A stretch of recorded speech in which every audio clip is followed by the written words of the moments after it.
Bonjour, donc moi je suis Céline Escope, je suis ingénieure en informatique et je contribue aux travaux du Shift Project par rapport à l'impact environnemental du numérique et aux moyens de le résoudre.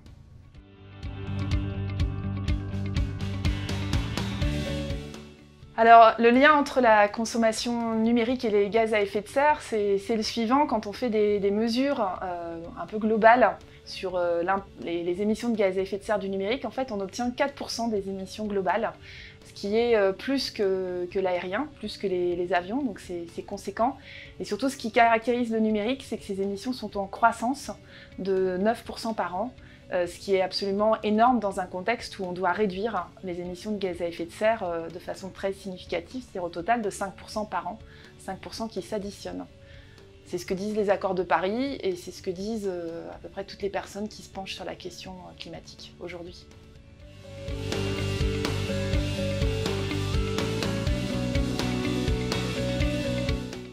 Pour réduire l'impact environnemental du numérique, la première chose à faire, c'est déjà de considérer cet impact environnemental, puisque jusqu'à présent, quand on est des acteurs professionnels qui travaillons dans le numérique ou quand on est des citoyens, on a un rapport au numérique qui est un rapport d'usage infini.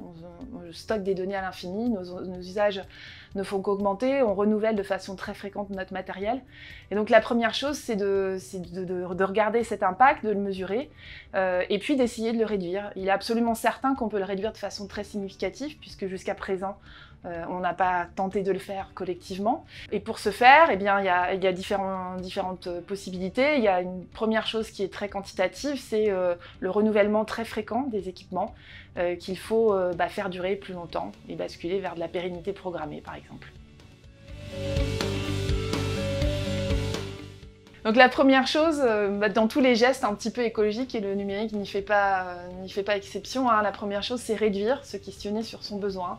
Est-ce que j'ai vraiment besoin de cet équipement? Est-ce que j'ai vraiment besoin d'allumer mon téléphone? Est-ce que j'ai vraiment besoin de faire mon geste? Et ensuite, par rapport à un besoin donné, il faut arriver à atténuer son impact. Donc la première chose, ça va être de réparer. Et ensuite recycler quand c'est possible. Quand on dit ça par rapport à un particulier, ça veut dire aussi se tourner vers des offres qui sont plus adaptées à la réparation. Donc ça, c'est une première chose. L'autre chose, c'est de faire attention à sa consommation électrique. La consommation électrique qu'on a en propre, donc par exemple, on a un équipement dans les appartements qui consomme beaucoup, c'est la box.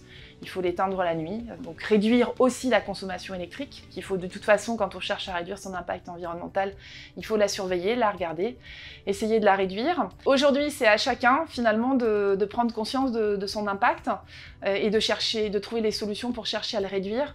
Tout ça en se mettant en réseau avec des personnes qui finalement sont dans cette démarche et ensemble on trouvera forcément des bonnes idées pour faire ce qu'il faut.